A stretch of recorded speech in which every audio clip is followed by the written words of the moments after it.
El viento me atravesaba la cara como una navaja. El mar rugía con impaciencia, como si ya supiera lo que estaba a punto de ocurrir. Era una noche fría, y el cielo parecía demasiado pesado para albergar tantas estrellas. En el puerto de Barfleur, en Normandía, un barco brillaba como una joya maldita. Su nombre era el Barco Blanco. El Barco Blanco. Era nuevo, veloz, el orgullo de la flota real, y en él embarcaría la esperanza de todo un imperio. Los hombres reían, las copas tintineaban, la música elevaba entre las velas. Nobles, hijos de varones, caballeros y damas vestidas de seda brindaban bajo la luz de la luna. Allí estaba el príncipe William Adelin, heredero del trono inglés, hijo único del rey Enrique, joven, apuesto, seguro de sí mismo. Sus ojos brillaban con el brillo de quienes se creen intocables. El rey había partido antes, en otro barco. El príncipe, sin embargo, quería celebrar. No sabía que al destino no le gustan los festines largos. El vino fluía como la sangre. Se convirtió en desafío. El capitán, un hombre orgulloso, prometió al príncipe que llegaría al barco del rey antes del amanecer. Los vientos eran favorables, dijeron. El mar parecía tranquilo. Pero el mar, amigo mío, el mar siempre finge calma antes de destruir. El barco blanco zarpó tarde. Las velas se alzaban como alas blancas contra la oscuridad. Las aguas reflejaban la luz de las antorchas, luciendo como oro líquido bajo la quilla. El sonido de las olas se mezclaba con las canciones. Y el barco se deslizaba como si estuviera hecho de ambición y juventud. Todos creían estar en la cima de su fortuna, pero la suerte es un amante que besa antes de empujar por un acantilado. De repente, la risa cesó. Un crujido, un golpe sordo. La madera crujió. El casco se desgarró contra una roca invisible, oculta bajo el espejo negro del mar. El impacto fue tan rápido que el vino aún bailaba en las copas cuando el agua empezó a inundar la cubierta. Gritos, carreras. Las antorchas cayeron, convirtiéndose en llamas flotantes antes de extinguirse en el frío. El capitán intentó controlar el barco, pero ya era demasiado tarde. El barco blanco empezó a escorarse. Los nobles se lanzaron al agua, arrastrados por las pesadas ropas. El príncipe fue colocado en un bote, protegido por guardias. Podría haber sobrevivido, pero al oír los gritos de su hermanastra, regresó para salvarla, y con ese acto se llevó consigo el destino de Inglaterra. Minutos después, el mar volvió a la calma. Solo se oía el lejano rumor de las olas y el pesado silencio de quienes saben que el mundo ha cambiado. Un solo hombre sobrevivió, aferrado a un trozo de madera a la deriva. Al amanecer, vio el mar cubierto de cadáveres. 100, 200, 300. El futuro de un imperio flotando en las aguas, y entre ellos el príncipe que jamás reinaría.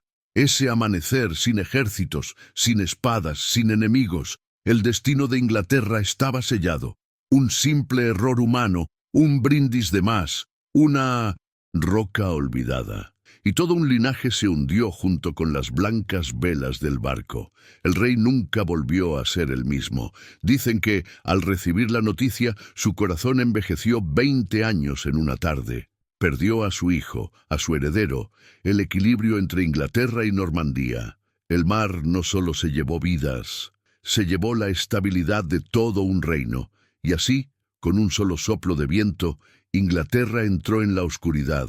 Un imperio a la deriva, sin heredero, sin rumbo. Un océano de dolor separando lo que era de todo lo que llegaría a ser.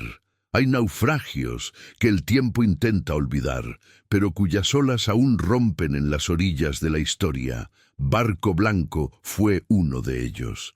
Y lo que vendría después demostraría que un error humano puede reescribir siglos. Quédate conmigo. El próximo capítulo lo mostrará. Cómo el vacío dejado en el trono abrió las puertas a la guerra y al nacimiento de un nuevo imperio.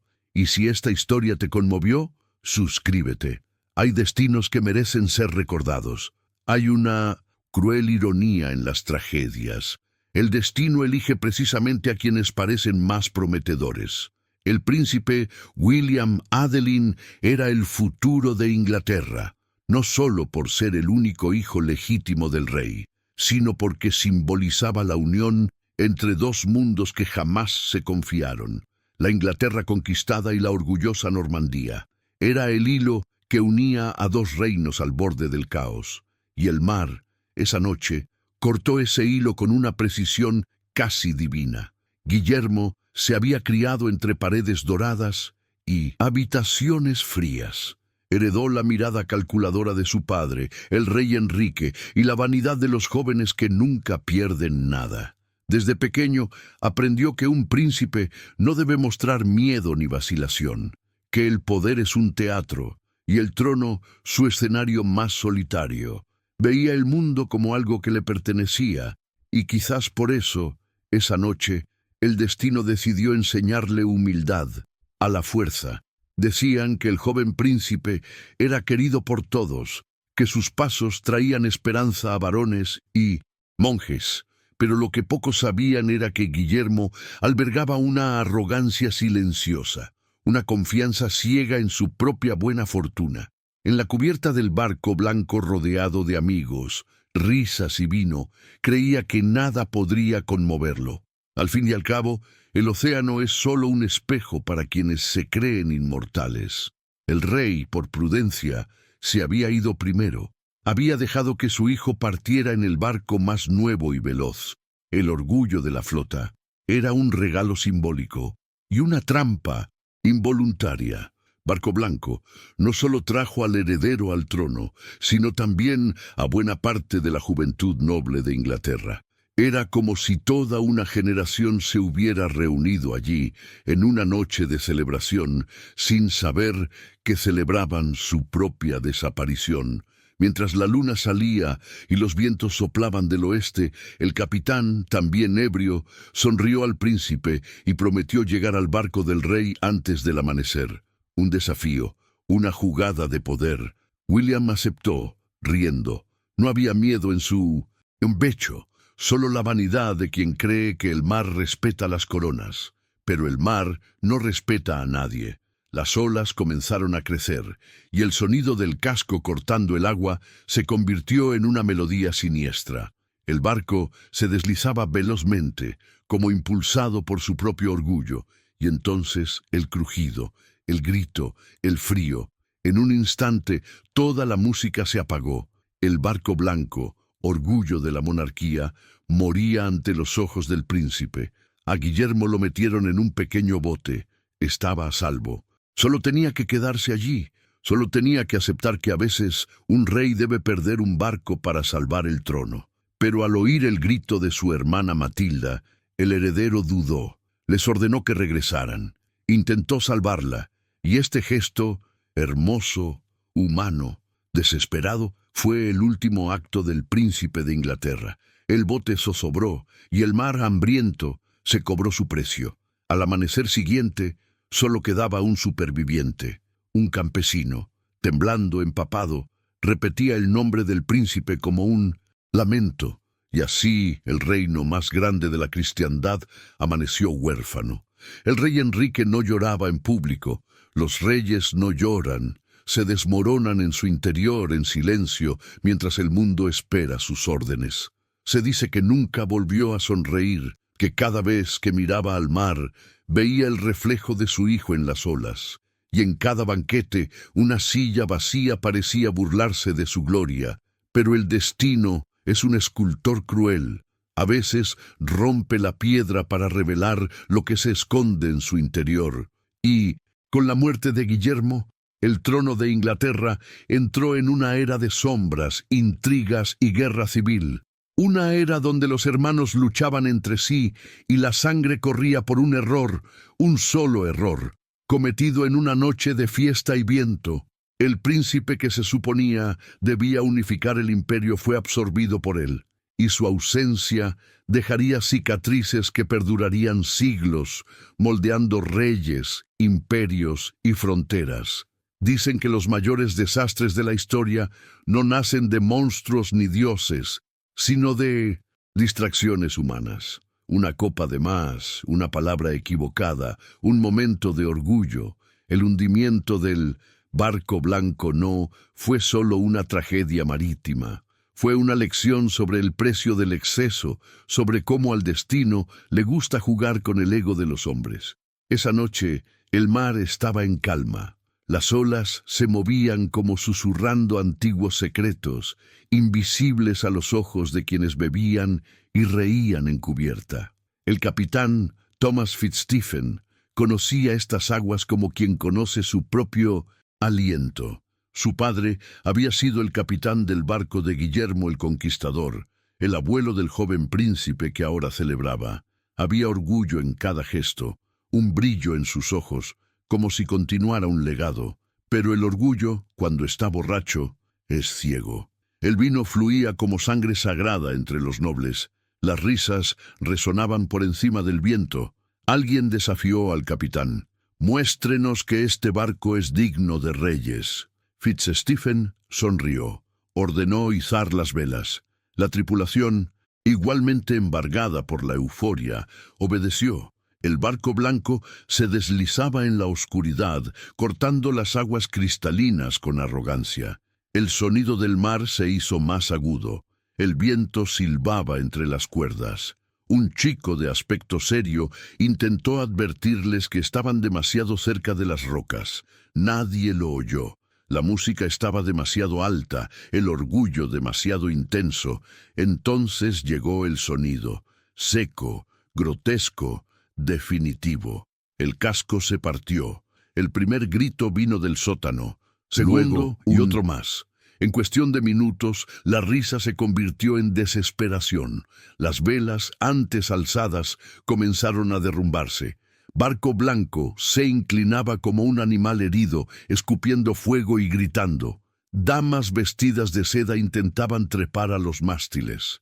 Hombres con armaduras se aferraban a las cuerdas, luchando contra el peso de su propio destino. William fue empujado al bote. Unas manos lo jalaron, sus ojos lo imploraron. Temblaba, pero aún creía que el mar cedería, que el nombre de un príncipe bastaría para alejar la muerte. Pero cuando oyó el grito de su hermana, ese sonido agudo y puro que desgarra el corazón, les ordenó regresar, que nadie se quede atrás. Fue el error final. El barco volcó. Las olas los inundaron a todos, y el frío del Canal de la Mancha les quitó el último aliento a quienes aún creían en milagros. El mar los envolvió con la calma de quien lo había hecho 1000 veces. Horas después, solo se oía el crujido de la madera. Un hombre, aferrado a un trozo del mástil, flotaba. Era el carnicero Berold, el único superviviente. Decía haber visto cuerpos flotando, joyas flotando como peces muertos, y silencio, el pesado silencio que solo el océano puede crear, un mar de fantasmas. A la mañana siguiente, cuando la noticia llegó a la costa, nadie la creyó. El rey Enrique exigió pruebas, mandó traer los cuerpos, pero el mar no devolvió al príncipe, solo fragmentos, y así el hombre más poderoso de Europa se doblegó ante aquello que ningún ejército puede superar: el error humano. La muerte del heredero fue un duro golpe para la orden. Sin Guillermo no había sucesor. No había puente entre Inglaterra y Normandía. El rey, ya envejecido, vio cómo el imperio se fragmentaba como el casco de su barco. Todos los nobles comenzaron a soñar con el trono, y lo que había sido estabilidad se convirtió en pólvora. Fue allí, entre vino y piedras, donde empezó el caos, un simple desliz, un capitán borracho, y la historia dio un giro diferente. Barco blanco se hundió en minutos, pero sus consecuencias resonarían durante siglos. Quizás lo más cruel de las tragedias es esto, no el momento de la caída, sino lo que viene después. Porque cuando el destino cambia de rumbo, nadie lo nota de inmediato. Se infiltra lentamente, como el agua en un casco, y cuando nos damos cuenta, el mundo ya no es el mismo. Cuando el mar solo devuelve el silencio, el poder devuelve el desorden. El rey Enrique I, antaño temido y admirado, se convirtió en un hombre rodeado de fantasmas, la risa de su hijo, el eco de las fiestas, el sonido de barco blanco irse. Todo esto se convirtió en un recuerdo y un castigo. El trono, antes sólido, era ahora una silla vacía rodeada de buitres. Los mensajeros llegaron uno a uno, con la mirada baja. No se habían encontrado cuerpos, ningún superviviente, salvo un campesino anónimo. El rey, en su furia impotente, arrojó su anillo de coronación al suelo. En ese gesto había más que ira, la certeza de que el destino lo había traicionado. Sin heredero, el reino se convirtió en un campo de sospechas. Cada noble empezó a moverse como una pieza en el tablero de la ambición. La sangre real había perdido su peso, y en las sombras de los castillos comenzaron a extenderse rumores. ¿Quién será el próximo en llevar la corona?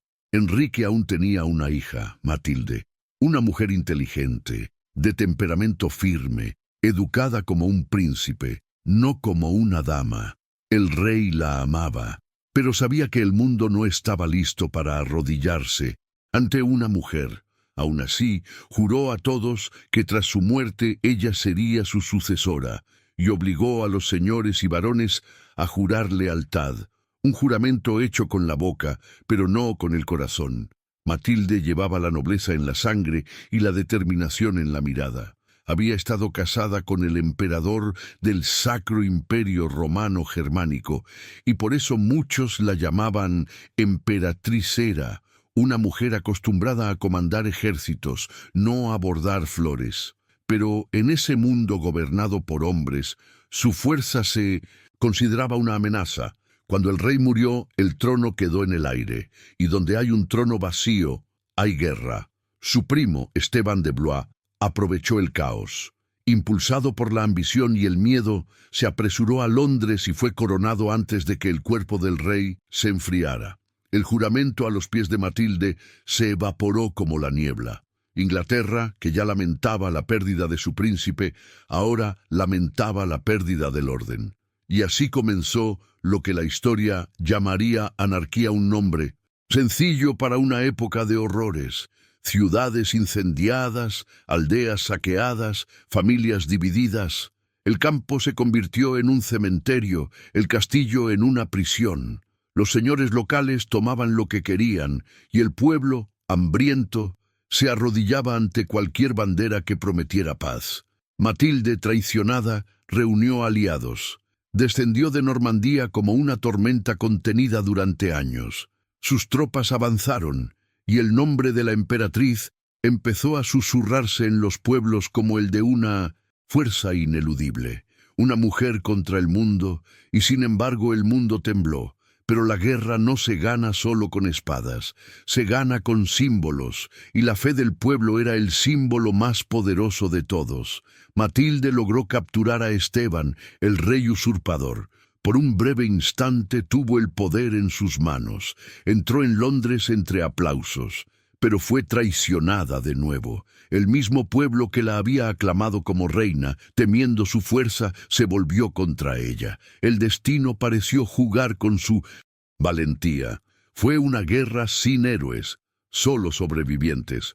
Durante 2 décadas, Inglaterra estuvo gobernada por el miedo y el hambre. Y todo esto, este colapso, nació de una sola noche, de un solo barco. Un error humano que convirtió un reino en ruinas. Sin embargo, la historia tiene un extraño sentido de la justicia. El hijo de Matilde, un joven astuto llamado Enrique Plantagenet, observó, aprendió, y cuando llegó su turno, reunió lo que quedaba del antiguo imperio y reconstruyó Inglaterra bajo un nuevo nombre, una nueva dinastía. La sangre de Barco Blanco todavía corría por las venas del trono, pero ahora transformada en fuerza. A veces, un imperio necesita hundirse para aprender a nadar. De las profundidades del mar a las cenizas de la guerra, Inglaterra renació no por casualidad, sino por consecuencia. Un naufragio se convirtió en semilla. No próximo capítulo, veremos cómo de este caos nació un nuevo linaje, los Plantagenet, y cómo el eco de una tragedia se convirtió en la base de un imperio que dominaría el mundo. Y si esta historia te hizo sentir el peso y la belleza del destino, suscríbete, porque hay mares que aún no han contado todos sus secretos. Hay historias que mueren con el tiempo, y hay otras que siguen respirando a través de los siglos. Barco Blanco nunca se volvió a ver, pero su eco aún vibra en las mareas de la historia. Porque ese naufragio, esa única noche de vino, orgullo y tormenta, no solo hundió un barco, reformó el destino de Europa. De esas aguas oscuras nació el caos, y de ese caos un nuevo imperio. El hijo de Matilde, Enrique II, ascendió al trono e inició la dinastía Plantagenet, un linaje que cambiaría el mundo. De él surgirían reyes legendarios como Ricardo Corazón de León y Juan Sin Tierra, cuyos reinados forjarían el Carta Magna, la semilla de la libertad moderna. Un documento que, siglos después, inspiraría la creación de constituciones, democracias, derechos civiles y la idea misma de que incluso el poder debe someterse a la ley. Piénsalo. Todo empezó con un error humano, un exceso, una roca olvidada, un momento de descuido que resonó durante 800 años, moldeando fronteras, ideales y destinos. Hay algo profundamente humano en esto. El recordatorio de que no somos dioses, somos frágiles, imperfectos, efímeros, que las mayores tragedias a menudo no nacen del mal, sino de la distracción, que el destino de los reinos puede depender de un simple sí, un paso en falso, una decisión tomada a ciegas. El barco blanco no es solo un episodio perdido de la historia inglesa, es un espejo. Nos muestra hasta qué punto cada decisión conlleva la posibilidad de un imperio o de un naufragio. Hasta qué punto somos, todos nosotros, navegantes a la deriva entre el orgullo y la humildad, entre el poder y la pérdida. Y quizás esta sea la verdadera lección del mar. No castiga, simplemente devuelve lo que ponemos en él. El orgullo, la despreocupación, la vanidad, todo regresa en oleadas. El océano es el gran narrador de la tierra. Guarda secretos, pero también revela lo que necesitamos aprender. El rey Enrique murió sin ver renacer el nuevo imperio. Matilde murió sin portar la corona, pero su fuerza ha trascendido el tiempo, como un murmullo en las corrientes de la historia. Inglaterra ha resurgido, más fuerte, más sabia, más consciente del precio de la ambición, y quizás, de alguna manera, el príncipe que se ahogó aquella noche se convirtió en parte del mismo destino del que intentó escapar, porque el destino no desaparece, se transforma. El naufragio que derrocó a reyes también planteó ideas. El mismo mar que arrasó con una generación le dio a la humanidad la idea de que el poder sin responsabilidad es solo un barco sin timón, y que el verdadero imperio no se construye con coronas, sino con conciencia. Así que cuando mires el mar, o tu propia vida, recuerda, no hay ola demasiado pequeña para cambiar el mundo. Los reyes han muerto, los imperios han cambiado, pero el océano todavía susurra la misma advertencia. Cuidado con el orgullo. El destino siempre escucha. Si esta historia te hizo sentir el peso del tiempo y la trágica belleza de las decisiones humanas, escribe en los comentarios. El destino cambia en un segundo.